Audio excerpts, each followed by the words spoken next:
Repo rate, repo का मतलब होता है रीपर्चेजिंग ऑप्शन, ठीक है। रेपो रेट में होता क्या है कि जब आपके आरबीआई किसी कमर्शियल बैंक को शॉर्ट टर्म लोन दे और इसके बदले में आपके उससे कोई सिक्योरिटी डिपॉजिट करा ले, तो इसे कहते हैं हम रेपो रेट, ठीक है। अब यहां क्या होगा, रेपो रेट अगर बढ़ेगी तो लोन क्या होगा, महंगा होगा यहां भी, और रेपो रेट घटेगी तो लोन सस्ता होगा, ठीक। तो रेपो रेट बढ़ने और घटने का असर वही पड़ेगा जो बैंक रेट घटने और बढ़ने का पड़ता है, ठीक है। अब यहां दूसरा पॉइंट याद रखना कि रिवर्स रेपो रेट, अब रिवर्स रेपो रेट में आपके क्या है, रेपो का जस्ट उल्टा है। जब आरबीआई किसी कमर्शियल बैंक से शॉर्ट टर्म लोन ले और उसके बदले में कमर्शियल बैंक को कोई सिक्योरिटी दे, तो जिस इंटरेस्ट पे ये लोन दिया जाएगा वो होता है रिवर्स रेपो रेट। तो सबसे पहला मुद्दा तो यही आया कि आरबीआई को लोन लेने की जरूरत पड़ी क्यों, उसके पास तो मशीन ही लगी है पूरी, बटन ही तो दबाना है आपके, मनी ईस्ट की तरह।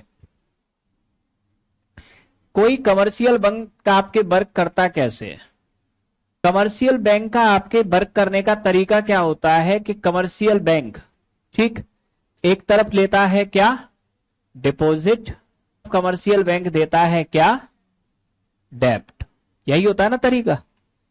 अगर कमर्शियल बैंक डिपॉजिट ले रहा है 5% पर, तो ये डेब्ट देगा तकरीबन, और ये इस बैंक का आपके प्रॉफिट हो गया कितना, 2%। और इसी प्रॉफिट से आपके बैंक क्या करता है, अपने सारे ऑपरेशन का खर्च चलाता है और यहीं से लाभ कमाता है। ये बैंक की इनकम का सोर्स होता है और कोई आपके सोर्स नहीं है, ठीक। बस आजकल ये क्या है, एटीएम विड्रॉल पे भी लगा दिया, सर्विस ट्रांजैक्शन पे, मनी ट्रांजैक्शन पे, अदरवाइज नॉर्मल सोर्स तो यही होता था, ठीक। आजकल तो लो बैलेंस, पेनल्टी, तमाम प्रकार के सोर्स कर लिए अपनी इनकम को बढ़ाने के, ठीक है। तो अब यहां क्या होता है आपके कि ये डिपॉजिट हुआ, ये डेब्ट हुआ, सामान्य तरीका ये बैंक का प्रॉफिट होता है।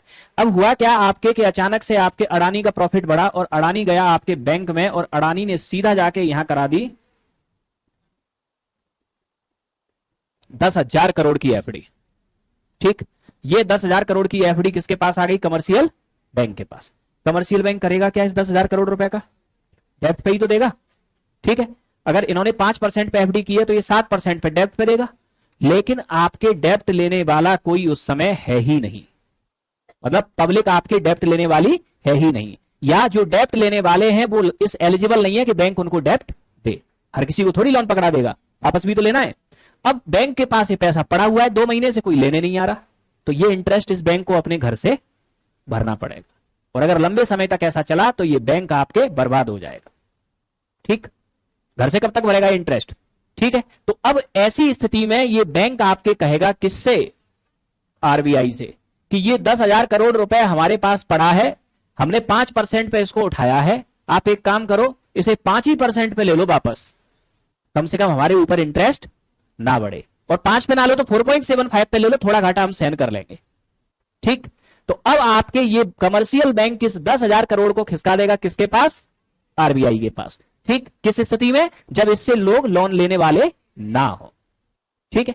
इसके बदले में इससे आरबीआई से क्या ले लेगा, ये सिक्योरिटी, और जिस परसेंटेज पे ये दिया जाएगा वही कहलाएगा रिवर्स रेपो रेट, ठीक। तो ये बैंक की स्टेबिलिटी और बैंक की क्रेडिट साख को बनाए रखने के लिए किया जाता है, क्योंकि अगर सच में बैंक के पास इतना बड़ा अमाउंट फंस गया 4, 6, 8, 10 महीने के लिए, तो फिर बैंक बर्बाद होने की कगार पे आ जाएगा, क्योंकि बैंक लॉस में चला गया तो वो बंद भी हो सकता है, ठीक। क्योंकि इसके पास 2 ही विकल्प हैं, या तो ये पब्लिक को दे दे, और पब्लिक अगर एलिजिबल नहीं है लोन लेने के लिए तो दे कैसे दे पब्लिक को, क्योंकि भारत की जनता का वैसे भी भरोसा नहीं है, ये बैंक में उसी दिन तक आते हैं जब तक लोन नहीं मिल जाता, उसके बाद तो गूगल पे भी नहीं मिलते। और आरबीआई क्या करेगा, आरबीआई के पास तो बहुत सारे विकल्प हैं, आरबीआई उठाएगा इस 10,000 करोड़ को और आरबीआई किसको पकड़ा देगा, other commercial bank. Commercial bank को आपके जिस परसेंट पे आरबीआई दे रहा है ये सिक्योरिटी डिपॉजिट करा लेगा अदर कमर्शियल बैंक से, सिक्योरिटी डिपॉजिट, ठीक है। इस परसेंट को हम क्या कहते हैं, रिवर्स रेपो रेट की जगह रेपो रेट। अब देखना यहां, अब आरबीआई क्या कर रहा है, यहां आरबीआई ने मान लिया रिवर्स रेपो रेट 5% पे उठाया, और आरबीआई रेपो रेट बैंक को कितने पे दे रहा था, इसे लगभग 6 या 7% पे, ठीक। इससे कम पे तो नहीं देगा। तो हमेशा याद रखना कि जो रिवर्स रेपो रेट होती है वो रेपो रेट की अपेक्षा हमेशा कम होती है, भले ही 50 पैसे कम हो या 1% कम हो, लेकिन कम जरूर होगी। क्यों, अगर आरबीआई ने ऐसा कर दिया तो इधर से आपके 5 पे उठा रहा है और इधर आपके 4 पे दे रहा है, तो इसका मतलब आरबीआई क्यों घाटा करे, एफडी आपने कराई, आप समझो अपना घाटा। क्लियर हुआ कि नहीं हुआ, ठीक। तो यहां याद रखना कि आरबीआई ने अगर रिवर्स रेपो रेट 5% की है ना, तो रेपो रेट को ये 6% करेगा। ठीक, तो इसका मतलब इकोनॉमी में या बैंकिंग रूल में रिवर्स रेपो रेट हमेशा रेपो रेट से कम होती है। ठीक है, क्योंकि अगर ऐसा नहीं हुआ तो आरबीआई का घाटा बढ़ जाएगा। ठीक, तो नोट याद रख लेना।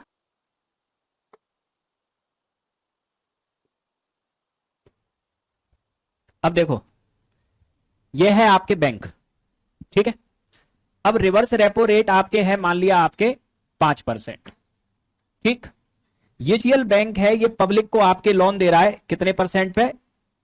6% पे।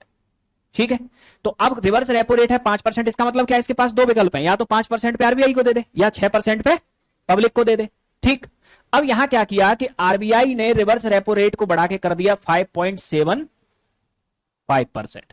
अब भी इसके पास दो विकल्प हैं, या तो 6% पे पब्लिक को दे दे या 5.75 पे पब्लिक को दिए गए लोन की कोई गारंटी, ये कहेगा 0.25 की बात है, आरबीआई को दे दो, कम से कम आरबीआई से पैसा वापस आ तो जाएगा। ठीक, तो जब भी आपके रिवर्स रेपो रेट बढ़ा देते हैं तो ये जो बैंक होते हैं ना, ये पब्लिक की जगह आरबीआई को लोन देना प्रेफर करते हैं। ठीक, क्योंकि आरबीआई के इंटरेस्ट की भी गारंटी है और आरबीआई से पैसे की भी गारंटी है। तो इसका मतलब अगर आपके रिवर्स रेपो रेट आपके अगर बढ़ गया तो मार्केट में लिक्विडिटी क्या हो गई? कम हो गई, लिक्विडिटी कम। और रिवर्स रेपो रेट अगर आपके घट गया तब मार्केट में आपकी लिक्विडिटी बढ़ जाएगी।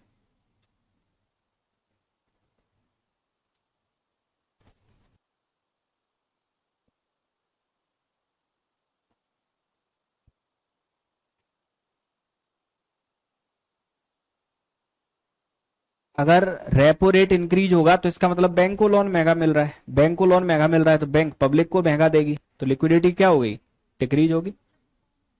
सब कुछ एक ही है, जितने भी क्वांटिटेटिव कंट्रोल है उसमें याद रखना, जो बैंक रेट के घटने या बढ़ने का असर होगा वही क्वांटिटेटिव कंट्रोल की हर मेथड का असर होगा।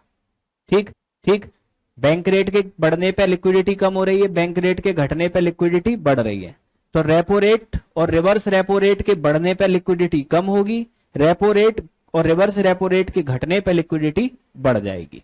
ठीक है, अब नेक्स्ट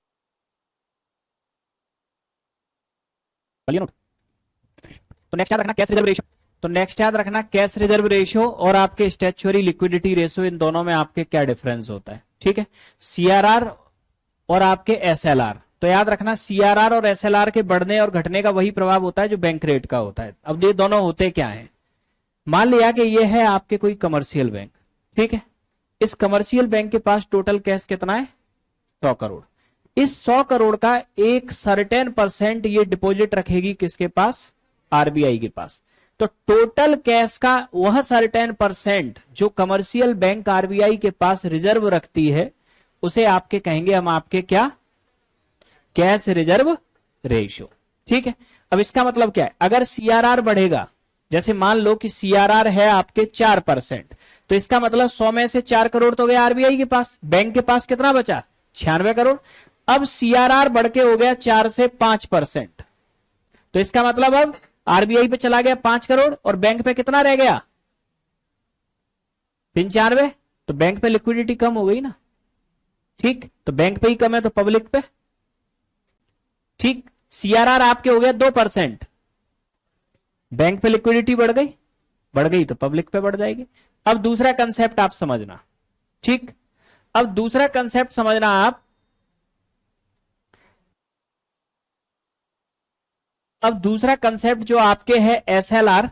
एसएलआर में क्या है? एक तो होता है बैंक के पास कैश और एक होता है बैंक के टोटल एसेट। अब एसेट में जैसे हमने देखा कि बैंक के टोटल एसेट में इस पे 100 करोड़ का क्या है? कैश। ठीक है, 100 करोड़ का इस पे गोल्ड और 100 करोड़ की इसके पास पड़ी है दूसरे बैंकों की सिक्योरिटीज। तो टोटल एसेट कितने का हो गया? 300 करोड़। इस टोटल एसेट का एक सर्टेन परसेंट ये रिजर्व रखेगा अपने खुद के पास। ठीक, सीआरआर आरबीआई के पास डिपॉजिट होता है, एसएलआर बैंक अपने खुद के पास रखता है, आरबीआई सिर्फ इसका क्या करता है? सुपरविजन। ठीक है, अब इसके बाद याद रखना सीआरआर में प्योर कैश रखना पड़ता है, एसएलआर में कैश सिक्योरिटी तीनों चीजें रखनी पड़ती हैं। तो एसएलआर आपके बढ़ेगा या एसएलआर घटेगा, इसका भी प्रभाव वही होगा जो सीएसआर के घटने या बढ़ने का होता है। तो ये कंसेप्ट होता है आपके सीआरआर एंड एसएलआर। ठीक है, अब इसके बाद में नेक्स्ट इससे रिलेटेड आगे के कंसेप्ट्स को देखेंगे हम नेक्स्ट क्लास।